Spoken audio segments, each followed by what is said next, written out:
Hello students, আমি তোমাদের দাদা, তোমাদের গাইড, তোমাদের sir Pappu Sarkar. Welcome to your channel physics it's your family.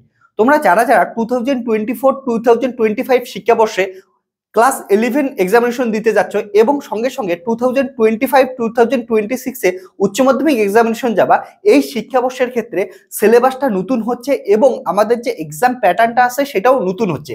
এইখানে আমরা টোটাল জিনিসটা ডিসকাস করব, অর্থাৎ তোমাদের ক্লাস 11 ক্লাস 12 এখন তোমরা যারা যারা ক্লাস 11 উঠতেছো এবং পরবর্তীতে 2026 যারা যারা উচ্চ মাধ্যমিক এক্সামিনেশন দিবা, তাদের ক্ষেত্রে সেমিস্টার ওয়াইজ এক্সামিনেশন হবে। এবার সেমিস্টার ওয়াইজ এক্সামিনেশনটা কেমন করে হবে, কতগুলো সেমিস্টার হবে, কোন সেমিস্টারে খাতা কোথায় থেকে দেখা হবে, কোনগুলো স্কুল কোশ্চেন করবে, কখন তোমাদের হোম ভেন্যুতে এক্সামিনেশন হবে, কখন বাইরের ভেন্যুতে এক্সামিনেশন হবে, সঙ্গে সঙ্গে কোন পরীক্ষাটা স্কুল থেকে নেওয়া হবে, কোন পরীক্ষাটা স্কুল বোর্ড থেকে নেওয়া হবে, ওএমআর শিট কে দেখবে, এমসিকিউ কোশ্চেন বড় কোশ্চেন কে দেখবে, কোন পরীক্ষার খাতা কোন স্কুল থেকে দেখবে, এগুলো সমস্ত কিছু কি করবো আমরা এই ভিডিওতে ডিসকাস করবো। তার জন্য ভিডিওটা লাস্ট অব্দি দেখো, এখানে তোমাদের ডিটেলসে সমস্ত ইনফরমেশন পাওয়া যাবে এবং সঙ্গে সঙ্গে ফিজিক্সের গাইড থেকে শুরু করে সমস্ত কিছু তোমরা এই চ্যানেলে ভিডিও পাবা। তার জন্য অবশ্যই চ্যানেলটাকে সাবস্ক্রাইব করে রাখবা।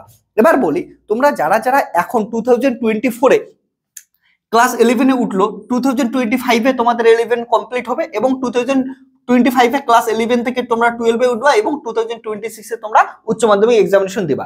এই যে 2 বছর ক্লাস 11 এবং ক্লাস 12 এই দুটো মিলে তোমাদের টোটাল হবে 4টা সেমিস্টার হবে। 4টা সেমিস্টারে এক্সামিনেশন হবে। তাহলে সেমিস্টার যদি দেখো, তোমাদের সেমিস্টার 4টা সেমে এক্সামিনেশন হবে। ক্লাস 11 পড়ার সময় তোমাদের 2টা সেমিস্টার দিতে লাগবে, ফার্স্ট সেম এন্ড তোমাদের হচ্ছে সেকেন্ড সেমিস্টার দিতে লাগবে। ওকে, ফার্স্ট সেম এন্ড তোমাদের সেকেন্ড সেমিস্টার দিতে লাগতেছে। এবং ক্লাস 12 যখন তোমরা পড়াশোনা করবা, ক্লাস 12 পড়ার সময় তোমাদের হচ্ছে থার্ড সেমিস্টার এন্ড হচ্ছে ফোর্থ সেমিস্টার তোমাদের দিতে লাগতেছে। এই যে ফার্স্ট সেমিস্টার আর থার্ড সেমিস্টারটা, ক্লাস 11টা প্রথমে বোঝাচ্ছি, তারপরে তোমাদের সিমিলারলি আমি ক্লাস 12টা বোঝাচ্ছি। ক্লাস ফার্স্ট সেমিস্টার কি হবে, নভেম্বর মাসে হবে। তোমাদের নভেম্বর মাসে ফার্স্ট সেমিস্টার হবে এবং সেকেন্ড সেমিস্টার কত হবে, মার্চ মাসে হবে। সিমিলারলি তোমরা যখন ক্লাস 12 উঠবা, ক্লাস 12 তোমাদের ফার্স্ট সেমিস্টার নভেম্বর মাসে হবে এবং থার্ড সেমিস্টার হচ্ছে তোমাদের মার্চ মাসে হচ্ছে। ওকে, এইটু ফোর্থ সেমিস্টারটা মার্চ মাসে হচ্ছে। এবার এই যে ফার্স্ট সেমিস্টার ক্লাস 11 যখন থাকবা, ক্লাস 11 তোমাদের ফার্স্ট সেমিস্টার আর সেকেন্ড সেমিস্টার দিয়ে তোমাদের পাস করতে লাগবে। এবার ফার্স্ট সেমিস্টারের মধ্যে বুঝবা যে ফার্স্ট সেমিস্টার নভেম্বর মাসে হচ্ছে, এইটা সমস্ত কোশ্চেন এমসিকিউ কোশ্চেন থাকবে আর এটা তোমাদের ডেসক্রিপটিভ টাইপ কোশ্চেন থাকবে বা very short answer type question থাকবে। থার্ড সেমিস্টার 12 ঠিক সিমিলারলি তোমাদের 12 ফার্স্ট সেমিস্টার বা যেটাকে বলতে পারো থার্ড সেমিস্টার, যেটা হচ্ছে অ্যাকচুয়ালি থার্ড সেমিস্টারে এমসিকিউ থাকবে, ফোর্থ সেমিস্টার আবার কি থাকবে হচ্ছে ডেসক্রিপটিভ টাইপ কোশ্চেন থাকবে এন্ড তোমাদের হচ্ছে very short answer type question থাকবে। এবার বলে রেখে, তোমাদের যে এইখানে পাসিং মার্কস আছে, তোমাদের ক্লাস 11 পাস করার জন্য মার্কস তুলতে লাগতেছে 30% মার্কস তুলতে লাগবে এবং তোমাদের ক্লাস 12 পাস করার জন্য তোমাদের কত তুলতে লাগতেছে হচ্ছে 30% মার্কস তুলতে লাগবে। এটা তোমাদের পাসিং মার্কস। এবার বলি, এই যে ক্লাস 11 যে এক্সামিনেশনটা হবে, ক্লাস 11 ফার্স্ট সেমিস্টার আর সেকেন্ড সেমিস্টার, এটা তোমাদের স্কুল কন্ডাক্ট করাবে। ওকে, তোমাদের নিজস্ব যে যে স্কুলে পড়াশোনা করতেছো সেই স্কুল থেকে কোশ্চেন করবে, সেই স্কুলের সারা খাতা দেখবে, সেই স্কুলের হচ্ছে টাইম ঠিক করবে কবে কবে এক্সামিনেশন নেবে, সমস্ত কিছু হচ্ছে স্কুলের দায়িত্ব থাকবে। এবং এইখানে যে তোমাদের এমসিকিউ কোশ্চেন আর হচ্ছে বড় কোশ্চেন থাকবে, সমস্ত কিছুই কি হচ্ছে তোমাদের ক্লাস তোমাদের যে স্কুল আছে তার যে টিচার আছে তারাই হচ্ছে সমস্ত কিছু করবে। এবং এবার ক্লাস 12 আসি। এই ক্লাস 12 অর্থাৎ তোমার যে থার্ড সেমিস্টার আর ফোর্থ সেমিস্টার, এইটার কিন্তু কমপ্লিট দায়িত্ব যাচ্ছে কোথায় হচ্ছে তোমাদের বোর্ডের কাছে। এটা তোমাদের কে দায়িত্ব নিচ্ছে, বোর্ড হচ্ছে তোমাদের দায়িত্ব নিচ্ছে। ওকে, এবার এই যে বোর্ড তোমাদের দায়িত্ব নিচ্ছে, বোর্ডের কি করবে, প্রথমে থার্ড সেমিস্টার এমসিকিউ হবে। এমসিকিউ কি হচ্ছে ওএমআর শিটে এক্সামিনেশন হবে, ওএমআর শিটে এক্সামিনেশন হবে। আর ওএমআর শিটে যে এক্সামিনেশনটা হবে, ওএমআর শিট কি জিনিস আমি ডিটেলসে বোঝাবো পরে।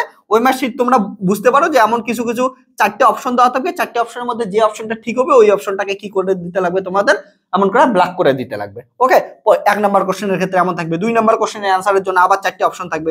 তোমাদের যদি মনে হয় যে সি নাম্বার অপশনটা, তাহলে সি নাম্বার অপশনটাকে ব্ল্যাক করে দিতে লাগবে।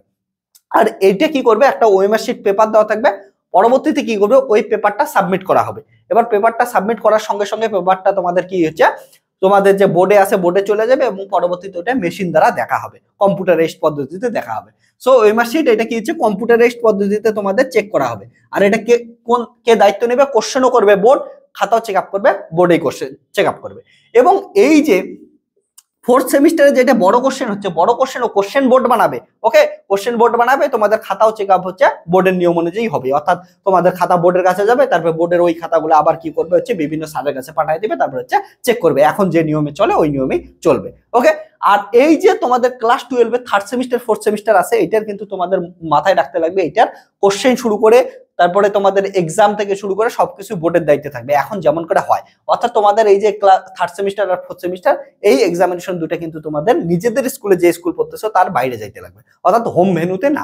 ওকে, তাহলে এটা তোমাদের হচ্ছে অন্য ভেন্যুতে গিয়ে এক্সামিনেশন দিতে লাগবে, আর এটা তোমাদের কি হচ্ছে স্কুলে বা হোম ভেন্যুতে তোমাদের কি করতে লাগতেছে, এক্সাম দিতে লাগতেছে। ওকে, আর এটা বাইরে যাচ্ছে। এবার তোমাদের 12 এ যেটা রেজাল্ট আসবে, 12 এর রেজাল্ট কিন্তু তোমাদের শুধুমাত্র থার্ড সেমিস্টার আর হচ্ছে ফোর্থ সেমিস্টারের রেজাল্টের ভিত্তিতেই তোমাদের 12 এর রেজাল্ট আসতেছে। ওকে, অর্থাৎ তোমাদের ক্লাস 11 এর সেপারেট একটা রেজাল্ট পাবা, ক্লাস 12 এ একটা সেপারেট রেজাল্ট পাবা, যেটা হচ্ছে ফার্স্ট সেমিস্টার আর থার্ড সেমিস্টারের ভিত্তিতে তোমাদের পাচ্ছ। যেটা কলেজের ক্ষেত্রে দেখা যায় আলাদা, কলেজের ক্ষেত্রে তোমরা যদি 6টা সেমিস্টার পড়ো তাহলে first semester, second semester, third, fourth, fifth, six সবগুলো মিলে একটা রেজাল্ট হয়। কিন্তু তোমাদের স্কুল লেভেলে এটা হচ্ছে এখন অবধি যে তোমাদের ক্লাস 11 এর জন্য একটা রেজাল্ট দিবে, ক্লাস 12 এর জন্য একটা রেজাল্ট দিবে। ওকে, তাহলে 12 এর মার্কস তোমাদের কি আসছে হচ্ছে থার্ড সেমিস্টার আর ফোর্থ সেমিস্টারের ভিত্তিতেই 12 এর মার্কস আসতেছে। এবার বলে রাখি একটা জিনিস শুনবা, এই যে এইখানে কি হবে 35 মার্কসের কোশ্চেন হবে, এইখানে হবে যে 35 মার্কসের কোশ্চেন হবে ফার্স্ট সেমিস্টার সেকেন্ড সেমিস্টারের ক্ষেত্রে। ওকে, ঠিক তেমনই এইখানে 35 মার্কস কোশ্চেন হবে, এইখানে 35 মার্কস কোশ্চেন হবে। এটা কিসের জন্য বললাম? সায়েন্স। এবার তোমরা যদি দেখো 35 কত হলো 70, 70 পর 100 এর এক্সামিনেশন হওয়ার কথা ছিল, বাকি 30 কই হবে? বাকি 30 তোমাদের কি হচ্ছে প্র্যাকটিক্যাল এক্সামিনেশন হবে, বাকি 30 কি হচ্ছে প্র্যাকটিক্যাল এক্সামিনেশন। কিসের জন্য? সায়েন্সের জন্য। আর এটার ক্ষেত্রেও তোমরা হচ্ছে বাকি 30 দেখতে পাচ্ছ সায়েন্সের জন্য প্র্যাকটিক্যাল এক্সামিনেশন। ওকে, আর এই যে আর্টসের ক্ষেত্রে যদি দেখো, আর্টসের ক্ষেত্রে কত হবে 40 আর 40 হবে 80, আর হচ্ছে প্রজেক্টে তোমাদের থাকতেছে হচ্ছে 20 নাম্বার।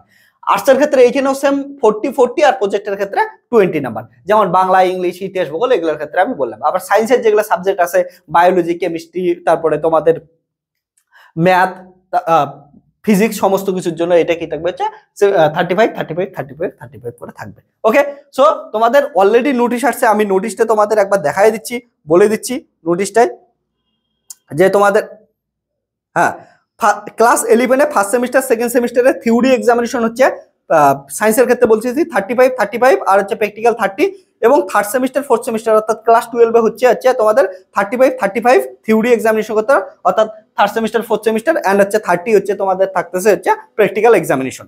ওকে, এটা ক্লিয়ার হচ্ছে। এবার প্র্যাকটিক্যাল এক্সামিনেশন গেল, তারপরে তোমাদের আরো কিছু কিছু জিনিস মাথায় রাখতে লাগবে। এইখানে এখন থেকে তোমাদের পড়াশোনা কিন্তু অনেকটা টাফ হচ্ছে, তার জন্য ভালো করে পড়াশোনা করতে লাগবে। ভালো করে পড়াশোনা কিসের জন্য করতে বলতেছি? কারণটা তোমাদের এতদিন টেস্টের অনেকের কি হয়েছিল পরীক্ষা শেষে গিয়ে পড়াশোনা করতে, এখন কিন্তু তোমাদের দেখো 1 বছরে 2টা পরীক্ষা হচ্ছে, অর্থাৎ তোমাদের টোটাল তোমাদের পরীক্ষা দিতে লাগতেছে 4টা পরীক্ষা 2 বছরে। আর 12 এর রেজাল্ট তোমাদের হবে থার্ড সেমিস্টার ফোর্থ সেমিস্টারের মধ্যে, অর্থাৎ এইখানেও কিন্তু এটাই অরিজিনাল মার্ক। তো তোমাদের নভেম্বরে যেটা এক্সামিনেশন দিবা ওটা 35 মার্কসে হবে, এবার মার্চে যেটা এক্সামিনেশন দিবা ওটা হচ্ছে 35 মার্কসে হবে। তার জন্য তোমাদের ভালো করে 2টা সেমিস্টারের জন্য প্রিপারেশন নিতে লাগবে। আর এমসিকিউ কোশ্চেন, সবাই অনেকে খুশি হয় যে এমসিকিউ কোশ্চেন মানেই ভালো, মনে রাখবা যে এমসিকিউ কোশ্চেন হবে কিন্তু একটু টাফ কোশ্চেন হবে। ওকে, যে এমসিকিউ গুলো এমন না যে মুখস্থ করে গেলেই হবে, সায়েন্সের ক্ষেত্রে বিশেষ করে বলতেছি, তোমাদের কি করতে লাগবে ভালো করে পড়াশোনা করতে লাগবে। পড়াশোনা করে সেগুলা আর্টসের ক্ষেত্রে যেন অনেকটা সুবিধা হয়ে যাবে এমসিকিউ হওয়ার জন্য, কিন্তু সায়েন্সের ক্ষেত্রে এমসিকিউ কিন্তু আরো একটু টাফ হবে, কারণটা ওই এমসিকিউ কোশ্চেনটা করার জন্য তোমাদের কিন্তু মনে রাখবা যে অনেক বড় বড় কোশ্চেন সলভ করতে লাগে, তারপরে যে অ্যান্সারটা আসবে ওই অ্যান্সারটা শুধু এমসিকিউ লিখবা। এমন ভাববা না যে এমসিকিউ মানে ফিজিক্সের কিছু একটা মুখস্থ করে গেলে হয়ে যাবে, এটা কিন্তু হবে না। ওকে, ক্লিয়ার করে দিলাম। এবার কয়টা তোমাদের এটা হচ্ছে পুরো প্যাটার্নটা সম্বন্ধে বললাম যে কেমন কেমন করে প্যাটার্নটা হবে, এবং সঙ্গে সঙ্গে আরো একটা জিনিস বলতেছি এখানে যে সব থেকে ইম্পর্টেন্ট জিনিস মনে রাখা, উচ্চ মাধ্যমিকের ফলাফল শুধু থার্ড এবং ফোর্থ সেমিস্টারের উপর ভিত্তি করেই হবে। আর এখানে বলা আছে ফার্স্ট সেমিস্টার থার্ড সেমিস্টারের ক্ষেত্রে এমসিকিউ বেসিস, এবং সেকেন্ড ফোর্থ সেমিস্টারের ক্ষেত্রে ডেসক্রিপটিভ টাইপ এবং শর্ট অ্যান্সার টাইপ হবে, শর্ট কোশ্চেন টাইপ হবে। 30 মার্কস পাইলে তোমাদের 5 মার্কস পাচ্ছ, সেটা আমি বলে দিলাম। 30 মার্কসে 5 মার্ক করে দিচ্ছে। ফার্স্ট সেমিস্টার হোম ভেন্যুতে হবে, এবং second semester first semester second semester home ভেন্যুতে, থার্ড ফোর্থ সেমিস্টার হচ্ছে বাইরে, যেটা হয় 12 এর ক্ষেত্রে। ওকে, আর প্র্যাকটিক্যাল এক্সামিনেশন সমস্ত কিছু আমি তোমাদের বলে দিলাম এগুলো। এবার আসি আর কয়েকটা জিনিসে, এটা তাহলে সবার জন্য একটা গেল, সরি। এবার তোমাদের সায়েন্সের স্টুডেন্টের জন্য আমি কিছু কথা বলি, ফিজিক্সের কিছু কথা বলি। ওকে, এবার যদি তোমরা ফিজিক্সের ক্ষেত্রে দেখো, ফিজিক্সের ক্ষেত্রে কি হচ্ছে, তোমাদের কিন্তু 10টা ইউনিটের মার্কস দিয়ে দিছে। মার্কস ডিস্ট্রিবিউশন আমি এটা নিয়ে নেক্সট ভিডিওতে ভিডিও বানাবো। ফিজিক্সের ক্ষেত্রে মার্কস ডিস্ট্রিবিউশন কেমন আছে, সিলেবাস কতটা চেঞ্জ হলো, কি চেঞ্জ হয় নাই, আমি সমস্ত কিছু নিয়ে কি করতেছি, ভিডিও বানাচ্ছি এবার নেক্সট ভিডিওতে। আর সঙ্গে সঙ্গে এটাও বলে রাখি, তোমাদের যারা যারা এখন আর্টসে আসো, কমার্সে আসো, তাদের কিন্তু সিলেবাসের অনেকটাই চেঞ্জ হচ্ছে। কমার্সের মধ্যে একদম নতুন ভাবে বই আসতেছে, আর্টসের হিস্ট্রি যেমন পুরা চেঞ্জ হয়ে যাচ্ছে, তারপরে তোমাদের ইংলিশ এবং বেঙ্গলিতে যতগুলো তোমরা গদ্য পদ্য পোয়েমস পড়ছিলে সেগুলোর বেশিরভাগটাই চেঞ্জ হচ্ছে, নতুন গল্প, নতুন গদ্য পদ্য সমস্ত কিছু আসতেছে। তার জন্য বাংলা, ইংলিশ, ইতিহাস, তারপরে কমার্সের ইকোনমিক্স, এগুলো অনেকটাই সিলেবাস চেঞ্জ হচ্ছে। তোমাদের এগুলোর সম্বন্ধে আমি ডিটেলসে এক এক করে ভিডিও দিতে থাকবো, তার জন্য চ্যানেলটাকে সাবস্ক্রাইব করে রাখো। তো ক্লাস 11-12 কেমন করে এক্সাম প্যাটার্নটা হচ্ছে, এক্সাম কোথায় হবে না হবে, আমি সমস্ত কিছু এই ভিডিওতে বোঝাইলাম। এবার যদি তোমাদের ইনফরমেটিভ লাগে ভিডিওটা, তাহলে বন্ধুদের সঙ্গে শেয়ার করো। আর যদি কোনো কোশ্চেন থাকে অবশ্যই তোমরা কমেন্ট সেকশনে কমেন্ট করো। তাহলে টাটা, বাই বাই, টেক কেয়ার, দেখা হচ্ছে নেক্সট ভিডিওতে। নেক্সট ভিডিওতে আমরা ডিসকাস করবো যে সিলেবাস কোথায় কোথায় চেঞ্জ হচ্ছে, কি কি চেঞ্জ হচ্ছে না, এবং পরবর্তীতে আরো যা যা প্রসিডিওর ফলো করতে লাগবে, বই কবে বের হবে, সিলেবাস কি হবে, সমস্ত কিছু আমরা নেক্সট ভিডিওতে ডিসকাস করব। টাটা, বাই বাই, টেক কেয়ার।